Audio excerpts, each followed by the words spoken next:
चलो अब हम लोग आज हम नेक्स्ट पढ़ेंगे। कल हम क्या पढ़े थे? टाइफाइड के बारे में। कल क्या पढ़े थे? टाइफाइड के बारे में पढ़े थे। आज हम लोग टाइफाइड से आगे पढ़ते हैं। चलिएगा, शांति रहिएगा और देखते रहिएगा। इसके अंदर देखो आपको याद करना पड़ेगा, ठीक है? यह चैप्टर के अंदर आपको हर एक चीजों को याद करना होगा। इसके अंदर नामकरण ज्यादा है। चलो अब सबसे पहला, अब नेक्स्ट बीमारी हमारा आता है दूसरा नंबर में। क्या आता है जी? निमोनिया। क्या आता है? निमोनिया आता है। क्या आएगा? निमोनिया। तो निमोनिया बीमारी किसके द्वारा फैलता है? निमोनिया बीमारी किसके द्वारा फैलता है? मतलब कहे के मतलब हो गया पैथोजेन। बताए थे ना, 4-5 चीज बताए थे कि हर एक बीमारी में होता है। एक पैथोजेन, वह रोग कैसे जन्म हुआ। दूसरा नंबर में वाहक, उस बीमारी को, रोग को जन्म देने वाला का लेकर आया कौन। उसके बाद इसके क्या इलाज है, क्या इसका कोई टीका उका है, और अगला बात क्या इससे अंग प्रभावित होते हैं और क्या इसके लक्षण हैं। इतना चीज बताए थे ना। तो निमोनिया में सबसे पहले ध्यान में रखना, निमोनिया रोग को जन्म देने वाला जो बैक्टीरिया होता है, उस बैक्टीरिया का नाम है स्ट्रेप्टोकोकस निमोनी बैक्टीरिया। क्या नाम है? Streptococcus pneumoniae bacteria. जो पीडीएफ भेजे है उसमें निमोनिया लिख दिया गया है, निमोनी खाली रहेगा, ठीक है? निमोनिया नहीं रहेगा। Streptococcus pneumoniae bacteria.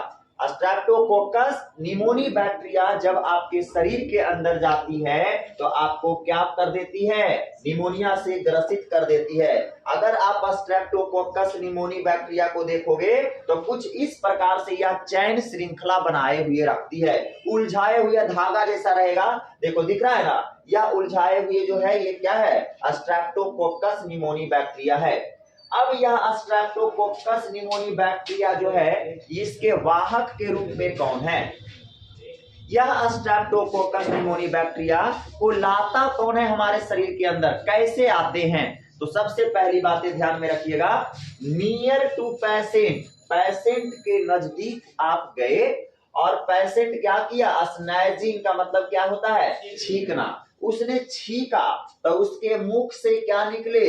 ड्रॉपलेट्स निकले, पानी की बूंदे निकली, और तुमने उसको फिर ऐसे श्वास ले लिया। वो पानी की बूंदे तुम्हारे शरीर पर गया, या हो सकता है तुम्हारे मुंहों में चल गया। तो उसके बाद उसके लार में जो मौजूद रहेगा क्या रहेगा? Pneumoniae, Streptococcus pneumoniae. या फिर जब तुम्हारे अंदर चल जाएगा तो क्या तुमको भी ग्रसित कर देगा कि नहीं कर देगा? कर देगा। अगला बात, पेशेंट की छुई गई वस्तुओं को, मतलब पेशेंट के द्वारा छुई गई वस्तुओं को जब आप भी छूते हो तब क्या होता है? यह निमोनिया बैक्टीरिया आपके शरीर के अंदर एंट्री करता है। जैसे कि समझिए, यह कोई पेशेंट वाला व्यक्ति आया, तेरा ऐसे रगड़ रहा है पूरा। अब रगड़ते रगड़ते क्या हुआ? अब रगड़ रहा है, अब रगड़ने के बाद हम भी आए, कोई दूसरा आदमी आया और इसको फिर रगड़ रहा है, तो हाथ से इसके कुछ बैक्टीरिया निकले होंगे। हाथ से बैक्टीरिया निकल के यहाँ पे गया होगा, और दूसरा इंसान जब छू दिया तो उससे क्या हो गया? बैक्टीरिया उसके अंदर चल गया। समझे बात को? क्योंकि बैक्टीरिया तो दिखता नहीं है, तो फिर आपके अंदर चल गया, तो आपको भी क्या चीज से ग्रसित कर दिया? निमोनिया से ग्रसित कर दिया। क्या चीज से ग्रसित कर दिया? आपको भी निमोनिया से ग्रसित कर दिया। देखो और भी हो सकते हैं वेक्टर के रूप में, ब्लड हो सकता है, नहीं हो सकता है? हमारा निमोनिया होल है और हम अपन ब्लड के दिलियो एकरा चढ़ा, तो हमारे ब्लड के अंदर निमोनिया बैक्टीरिया है और इसके अंदर चढ़ा देंगे तो नहीं हो जाएगा? उस परिस्थिति में हो जाएगा। हम पानी पी रहे हैं और वही लोटा में पानी वो पी ले गया, तो बता होगा कि नहीं? आप दिमाग लगाओ, किसी तरीके से भी जा सकता है आपके शरीर में। समझ रहा है ना? अगला बात है, इसका ट्रीटमेंट, इलाज क्या है निमोनिया का? निमोनिया का इलाज ऐसे तो अब थोड़ा बहुत इलाज होता है, जैसे कि इसके कुछ मेडिसिन अवेलेबल हैं, और ज्यादातर अगर निमोनिया जैसे पेशेंट को गर्म खाना और गर्म भोजन कंटिन्यू खाना चाहिए। क्या जी? कंटिन्यूस खाना चाहिए, लगातार गर्म खाना और गर्म भोजन लेना चाहिए। क्या कोई दिक्कत? इसका किसी प्रकार का कोई वैक्सीन अवेलेबल नहीं है। निमोनिया का कोई वैक्सीन अवेलेबल नहीं है। मतलब कहे कि हो गया, तुम सुना होगा कोरोना का टीका पड़ रहा है, पोलियो का टीका पड़ रहा है, तो कहियो ऐसा सुना है कि हमारा निमोनिया का टीका पड़ रहा है? नहीं, क्योंकि निमोनिया का वैक्सीन अवेलेबल नहीं। इलाज है, इसके इलाज हैं, और अनदर वे से इसका इलाज किया जा सकता है, लेकिन इसका टीका नहीं। टीका का मतलब होता है जब आपके लंबे समय तक आपके शरीर में एंटीबॉडी बनाने के लिए जब वैक्सीन दी जाती है तो उसे टीका कहते हैं। लेकिन एक होता है इंजेक्शन, तो इंजेक्शन लंबे समय के लिए नहीं होता है। इंजेक्शन जिस समय आप बीमार हैं उसी समय आपके शरीर के अंदर बैक्टीरिया को मारने के लिए जो दिया जाता है वह इंजेक्शन होता है। लेकिन वैक्सीन जो होता है लंबे समय तक आपके शरीर में एंटीबॉडी बना रहे, इसके लिए आपको टीका पड़ता है। जैसे हम लोग को कोरोना, तो 10 साल तक ऐसा कहा गया कि 10-5 साल तक दिक्कत नहीं होगा। पोलियो का टीका पड़ा बचपन में, अभी तक पोलियो से ग्रसित नहीं हुए हैं क्योंकि वह टीका का असर हमारे शरीर के अंदर अभी भी है, इसलिए हमको पोलियो से ग्रसित होने नहीं दे रहा। एंटीबॉडी है, बन रहा है शरीर में उसके लिए। जैसी पोलियो का अगर कोई बैक्टीरिया हमारे शरीर के अंदर ढुकेगा तो हमारे शरीर के अंदर अभी मौजूद है उस प्रकार का एंटीबॉडी, जैसी ढुकेगा उसको कूच देगा। समझे बात को? तो इसलिए हम कह सकते हैं कि टीका लंबे समय के लिए जबकि इंजेक्शन क्षण समय के लिए दिया जाता है। क्लियर? अब चलो अगला बातें। अब हमारा हो गया इफेक्टिव ऑर्गन, क्या इफेक्ट करता है आपका निमोनिया से, क्या इफेक्ट करता है ऑर्गन? तो इससे इफेक्ट करता है आपका फेफड़ा। क्या करता है? फेफड़ा लंग्स करता है, फेफड़ा करता है। और फेफड़ा के अंदर एक बात जानना कि फेफड़ा के अंदर एल्वियोली होती है। क्या होती है? एल्वियोली। और एल्वियोली के अंदर ही गैसों का आदान प्रदान होता है। जैसे कि आप इस फिगर में देख सकते हो, ये देखो, यह जो तुमको दिख रहा है यह एक इंसान का फेफड़ा है, यह आपका फेफड़ा है ये इंसान का।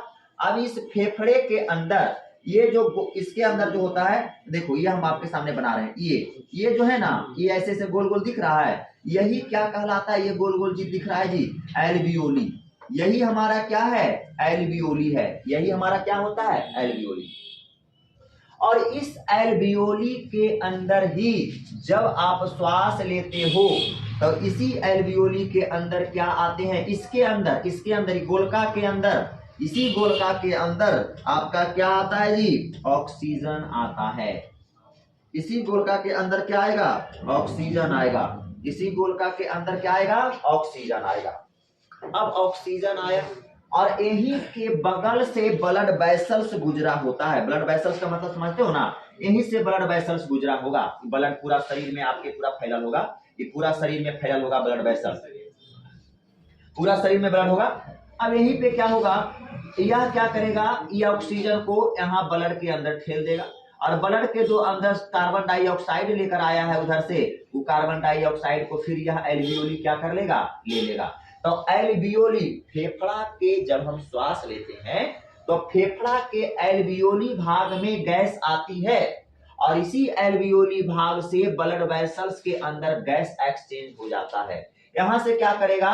ब्लड वेसल्स को ऑक्सीजन दे देगा, फिर ब्लड से जो कार्बन डाइऑक्साइड पूरा शरीर से आया है उसको फिर यह एल्वियोली क्या कर देगा? ले लेगा। फिर फेफड़ा ऐसे करके मारेगा, खच जबर, यहां से नाक से क्या हो गया? कार्बन डाइऑक्साइड बाहर। समझे बातों को? क्लियर?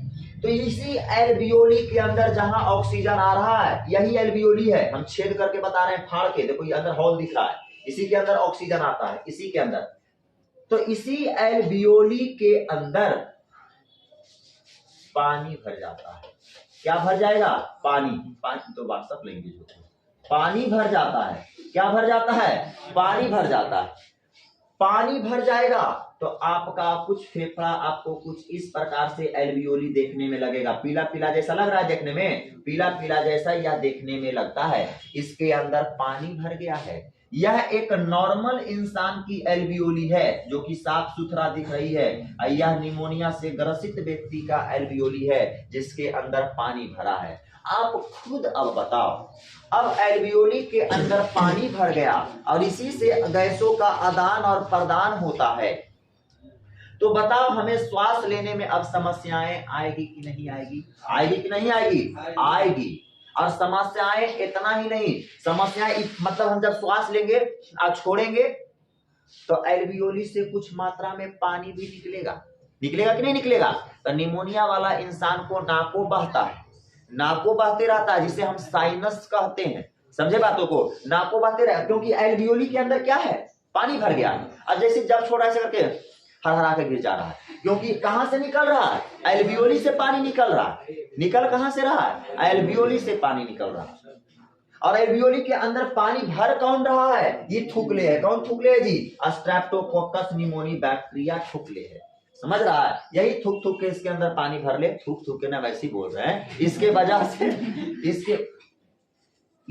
से इसके अंदर क्या भरा हुआ है? पानी भर रहा है। तो अब श्वास लेने में भी दिक्कत होगा।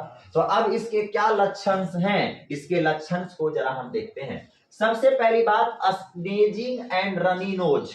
स्नेजिंग का मतलब हांची हांची छिखरा लोहा, और रनिंग नोज का मतलब होता है नाकों का लगातार बहते रहना, सरसराते रहना। तो नाकों का लगातार बहना कैसे हो रहा है? समझ में आ रहा है? कैसे हो रहा है? एल्वियोली में पानी भरने की वजह से। तो स्नेजिंग एंड रनिंग नोज, देखो गिर रहा है एकदम पूरा पीला पीला, दिख रहा है ना? यह रनिंग नोज है। उसके बाद आपका प्रोडक्टिव कफ, आपका कफ क्या होगा? प्रोड्यूस होगा। अब सर्दी होगा तो कफ होवे करेगा भाई, इसमें कोई दुमत नहीं है। कफ का मतलब समझता है? कफ का मतलब होता है खखार, जो कस करके जकेल को, वो क्या होता है? वही हमारा होता है खखार। समझ रहा है बात को? तो उसी को कहते हैं कफ। अब देखो, अब तू खखार कैसे करके बार कर रहा है, तो करने से तुम्हारा बताओ ये वाला थ्रोट तुम्हारा लाल हो जाएगा कि नहीं होगा? नहीं दर्द देगा? या थ्रोट जो होगा हमारा लाल भी हो जाएगा और दर्द भी देगा। और दर्द देगा तो आपको पसीने भी बहुत आते हैं। स्वेट्स का मतलब होता है पसीना। आपको पसीने भी बहुत ज्यादा आएंगे और उसके बाद आपकी शरीर चिल पड़ जाएगी। चिल का मतलब क्या होता है? ठंडी जैसी हो जाएगी, शरीर चिल पड़ जाएगी। ये सब इसके सिम्टम्स हैं।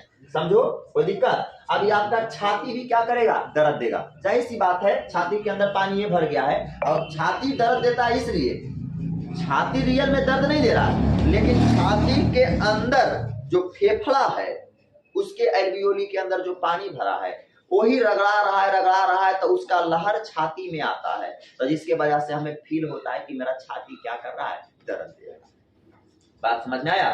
चलो अब नेक्स्ट दिखाते हैं आपको। हम जो सिम्टम्स लिखे हैं इस सिम्टम्स को देखिए। सबसे पहले छींकते रहेगा इंसान, आपका थ्रोट, गला जो आपका क्या होगा? लाल हो जाएगा और क्या देगा? दर्द देगा। आपका साइवरिंग फीवर होगा। साइवरिंग फीवर का मतलब होता है कपकपी बुखार आएगा, लेकिन कपते आएगा। एक बुखार नॉर्मल लगेगा, हमें फीवर है ऐसे लग रहा है। एक बुखार आएगा तो दत्ता सब लपला देगा, तो हमारा है कपकपी बुखार। तो कपकपी बुखार किसके अंदर? निमोनिया के अंदर। क्लियर? उसके बाद रेस्पिरेशन में प्रॉब्लम कर देगा। ये सब तो जाहिर सी बात है, फेफड़े में दिक्कत है तो रेस्पिरेशन में प्रॉब्लम नहीं होगा। रेस्पिरेशन में प्रॉब्लम, अगर अधिक दिनों तक अगर आपको निमोनिया हो रखा है तो आपके पेशेंट के होठ और अंगुली क्या हो जाएंगे? ब्लू। क्यों होता है ब्लू? जानते हो? फेफड़ा के एल्वियोली के अंदर क्या है? पानी। अब ब्लड के अंदर अगर अच्छा से ऑक्सीजन नहीं मिल पाएगा, ऑक्सीजन अगर नहीं मिल पाता है, जिसके वजह से हमारा क्या हो जाता है? देखो, ब्लड दो प्रकार के, इधर ध्यान रखना, ब्लड दो प्रकार के हमारे शरीर के अंदर ब्लड दो प्रकार के रह रहे हैं। लो ये बताते हैं, 11th नहीं पढ़ा। देखो, एक होता है प्योर ब्लड, एक ब्लड का कलर होता है रेड जैसा, आप कहोगे यहाँ पर अजीब जैसा आप लोगोगे, और एक होता है ब्लू। कहेगा सर ये तो होता ही नहीं है। होता है, रेड होता है, एक क्या होता है? ब्लू।